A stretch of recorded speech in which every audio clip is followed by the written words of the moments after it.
मैं हूं कुंदन। ये बात तब की है जब मैं 9 साल का था और नाना जी की बरसी पर अपनी मम्मी के साथ उनके गांव गया था। गांव पहुंचते ही मम्मी और नानी एक दूसरे से बातें करने लग गई और मैं मौका देख के घर के बाहर चला गया। उस गांव के बारे में मैंने अपनी मम्मी से बहुत सारी बातें सुनी थी, इसीलिए मुझे वो गांव देखने का बहुत मन था। पर सब कुछ बहुत अजीब सा था। दूर दूर तक एक आदमी दिखाई नहीं दे रहा था। ऐसा लग रहा था जैसे इस गांव में बस हमारा ही परिवार हो। कुंदन। हाँ, अरे अन्नू मासी, आप कहाँ थी? काम पे गई थी, अभी लौटी हूँ।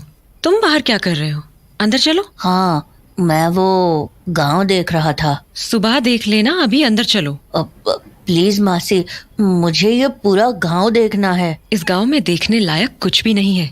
मासी, कुछ तो होगा, आप घुमा दो ना थोड़ी दूर मुझे। मना किया ना मैंने, जिद मत करो और अंदर चलो। मासी प्लीज ना, वो सामने वाले बगीचे तक ही बस चलो ना। बगीचा ही तो नहीं जाना है। मतलब कुछ नहीं। पर मासी। कुंदन! कहा था ना अंदर चलने को। चलो, अब तो डांट भी पड़ेगी। तो मैं और मासी घर के अंदर चले गए और कुछ ही देर बाद मम्मी और नानी खाना खाकर सोने चली गईं और मैं मासी से बात करने लगा। मासी, इस गांव में लोग नहीं है क्या? क्यों? शाम में जब मैं बाहर था मुझे कोई भी नहीं दिखा था। ऐसा क्यों मासी? इस गांव में शाम के बाद लोग अपने घरों के बाहर नहीं निकलते हैं। क्यों? है कुछ वजह। क्या? कहा ना कुछ वजह है। क्या करेगा जान के? प्लीज मासी बताओ ना, मैं किसी को नहीं बताऊंगा। मासी बताओ ना, क्या वजह है? वजह बगीचा है। बगीचा? वो हमारे घर के पास वाला? उसका क्या मासी? वो बगीचा अच्छा नहीं है। मतलब कि उस बगीचे में कुछ है। क्या है? कुछ अजीब, कुछ ऐसी ताकत जो बुरी है। बुरी क्यों? क्योंकि आज तक उस बगीचे में जो भी गया वो कभी लौट के नहीं आया। क्यों? कहाँ गए वो लोग? कोई नहीं जानता, इसलिए उस बगीचे में नहीं जाना है। यहाँ तक कि शाम के बाद तो उसके आसपास भी कोई नहीं जाता, चाहे इंसान हो या जानवर। पर क्यों मासी? कहते हैं वो बगीचा लोगों को अपने पास खींच लेता है। खींच लेता है? पर कैसे? उस बगीचे के पास जाते ही अजीब आवाजें सुनाई देने लगती हैं, जैसे तुम्हें बुला रही हो। वहां पर हमेशा कोहरा रहता है, चाहे मौसम कैसा भी हो। कभी बगीचे के अंदर से किसी की चीख सुनाई देती है तो कभी किसी के हंसने की आवाज। ये तो बहुत डरावना है मासी। अजीब बात तो ये है कि इतनी डरावनी आवाजें सुनने के बाद भी इंसान उस बगीचे की ओर खिंचा चला जाता है। और एक बार किसी ने उस बगीचे के अंदर कदम रख दिया तो उसके बाद उसका लौटना मुश्किल है। इसलिए शाम के बाद कोई भी गांव वाला बगीचे की तरफ नहीं जाता और ना ही हम घर के बाहर निकलते हैं। पर मासी, ये सब बातें सच है क्या? ये कोई मजाक नहीं है कुंदन। पिछले साल ही 2 लोगों ने उस बगीचे में जाने की बेवकूफी की थी। फिर? वो लोग आज तक लापता हैं। पर मासी, वो बगीचा ऐसा क्यों है? मुझे ठीक से तो नहीं पता, पर बड़े बुजुर्ग कहते हैं कि कुछ साल पहले उस बगीचे में गांव के बहुत सारे लोगों ने एक साथ आत्महत्या कर ली थी। एक ही साथ? एक ही रात में लगभग पूरा गांव खत्म हो गया था। पर उन्होंने ऐसा क्यों किया मासी? कुछ साल पहले गांव में एक जमींदार हुआ करता था। उसने धोखे से सभी गांव वालों की जमीन पर कब्जा कर लिया था।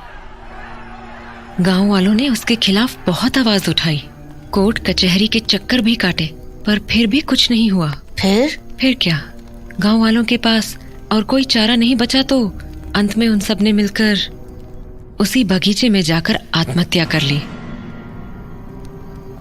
मासी, उस जमींदार का क्या हुआ? हाँ? रात हो गई है, हमें सो जाना चाहिए। पर मासी, उस जमींदार का क्या हुआ? पता नहीं। पर मासी। कहा ना पता नहीं। अब इस बारे में और बातें नहीं, रात बहुत हो चुकी है, जाओ जाकर सो जाओ। मासी, आप उस बगीचे में गए हो? पागल हो गए हो क्या? मैंने कहा ना उस बगीचे के आसपास कोई नहीं जाता। तुम अपना दिमाग कम लगाया करो, समझ गए? जाओ जाकर सो जाओ, रात बहुत हो गई है। मासी से बात करने के बाद मेरे दिमाग में उस बगीचे को लेकर और भी सवाल उठ रहे थे। मेरा मन अब भी उन बातों को मानने को तैयार नहीं था। इसीलिए उस रात जब सब लोग सो गए तो मैं अकेला ही उस बगीचे की तरफ निकल गया। वहां पहुंचने पर मुझे कुछ घर दिखे जो बिल्कुल बगीचे के सामने थे। उन घरों को देखकर ऐसा लग रहा था मानो वो कई दिनों से बंद पड़े हों। दरवाजों पर मकड़े के जाले लग चुके थे और लगभग पूरे घर की दीवार पर जंगली घास उग चुकी थी, पर फिर भी उन घरों के बाहर एक लालटेन लटकी हुई थी। मुझे यह देखकर थोड़ा अजीब लगा। मैंने सोचा भला इन घरों में लालटेन किसने जलाई होगी, यहाँ तो कोई रहता भी नहीं है। मैं उन घरों को देख ही रहा था कि तभी बगीचे का दरवाज़ा दीवार से टकरा गया और रात के सन्नाटे में वो आवाज़ पूरे गांव में गूंज गई। आवाज़ के शांत होने पर मेरा ध्यान बगीचे की ओर जाने वाले रास्ते पर गया। पूरे रास्ते में सूखे पत्ते बिखरे पड़े थे और घास इतनी बढ़ गई थी कि ज़मीन देख पाना मुश्किल था। और उस बगीचे के अंदर के पेड़ अंधेरे और कोहरे के बीच छुप से गए थे। मुझे ये बात भी अजीब लगी थी क्योंकि बगीचे के बाहर कोहरा बिल्कुल भी नहीं था। फिर मैंने सोचा हो सकता है पेड़ ज़्यादा होने के कारण बगीचे के अंदर कोहरा हो। मैं ये सब सोच ही रहा था कि मुझे बगीचे में से किसी के भागने की आवाज़ आई, पर जब मैंने बगीचे की ओर ध्यान से देखा तो मुझे वहाँ कोहरे के अलावा कुछ नहीं दिखा। मैंने उस बात को अपना वहम समझकर टाल दिया और बगीचे को करीब से देखने की सोचने लगा। पर तभी मुझे ऐसा लगा जैसे मेरे आसपास कोई खुसफुसा के बात कर रहा हो। मुझे बिल्कुल समझ नहीं आ रहा था कि वो आवाज़ें कहाँ से आ रही थी।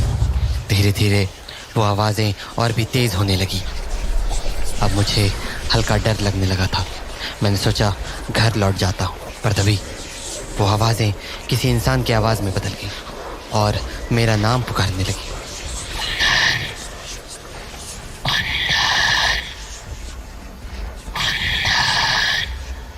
मेरी हालत खराब हो रही थी।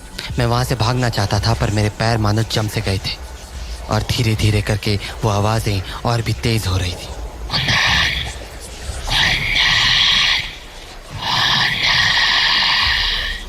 हाँ हाँ हाँ हाँ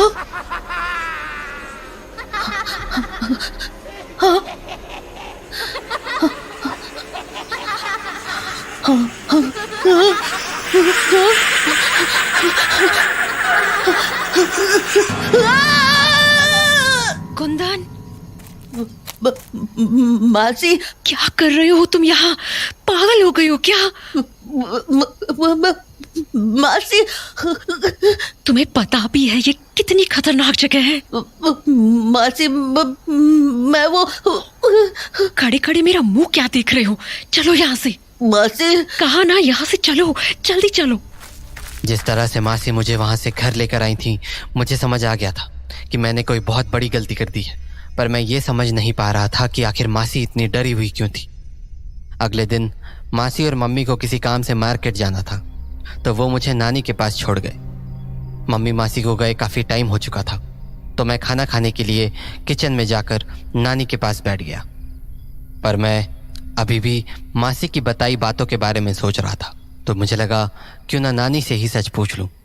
नानी, क्या बगीचे में जाना मना क्यों है? मतलब? हाँ, बगीचे में कोई भी नहीं जाता ना। किसने कहा? वो मासी कह रही थी। ये सब फालतू चीजें हैं, समझा?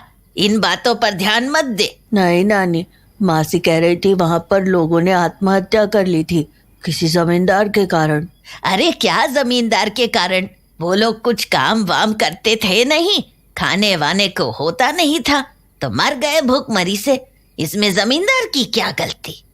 ओ, और जमींदार? क्या जमींदार? जमींदार का क्या हुआ? क्या मतलब क्या हुआ? कुछ नहीं हुआ, क्या होगा? मतलब वो कहाँ है अभी? कहाँ रहेगा? यही है, इसी गांव में। पर तू छोड़, तू नहीं समझेगा। क्या नहीं समझूंगा? बताओ ना नानी, कहाँ है वो जमींदार? अरे क्या करेगा जानकर, तुझे थोड़ी दिखेगा वो। हाँ, क्यों? क्यों नहीं दिखेगा? बस ऐसे ही। अब बातें मत कर और खाना खा। नानी, पर वो है कहाँ? बताओ ना। अरे यहीं तो बैठा है तेरे बगल में, तुझे ही देख रहा है। हाँ, मेरे बगल में नानी क्या बोल रही हो? ओफो, मैंने पहले ही बोला था ना कि तुझे नहीं दिखेगा। अब ज्यादा सवाल मत कर। पर कहा ना, दिमाग मत लगा, चुपचाप खाना खा और सो जा जाके। हाँ। मुझे नानी की बातें अजीब लगने लगी थी, तो मैंने जल्दी से खाना खाया और खटिया पर जाकर लेट गया। पर मेरे दिमाग में अब भी नानी की कही बातें चल रही थी। मैं यही समझने की कोशिश कर रहा था कि आखिर नानी की बातों का मतलब क्या था, और वो ऐसा क्यों कह रही थी कि जमींदार मेरे बगल में ही बैठा था। इन्हीं बातों को सोचते हुए पता नहीं कब मेरी आंख लग गई। नींदों में मुझे कुछ आवाजें सुनाई दी, पर मैं समझ नहीं पा रहा था कि वो क्या कह रही हैं। पर तभी ऐसा लगा जैसे कोई मेरा नाम पुकार रहा है। कुंदन बेटा, पहचाना मुझे? हाँ?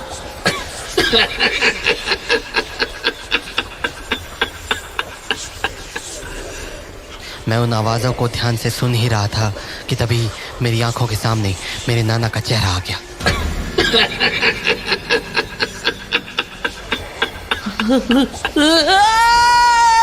और मैं चीख कर बिस्तर से उठ गया, और जैसे ही मैंने नजरें घुमाई तो देखा कि मेरी नानी मेरे खटिया के ठीक बगल में ही बैठी थी। क्या हो गया? बुरा सपना देखा क्या? नानी हो मैंने अभी नाना जी को देखा। तो दिख ही गया ना तुझे जमींदार। हाँ, जमींदार? हाँ, तू देखना चाहता था ना जमींदार को? पर नानी, मैंने तो नाना जी को देखा। तू अभी भी नहीं समझा? हाँ। अरे जमींदार तेरे नाना ही तो थे।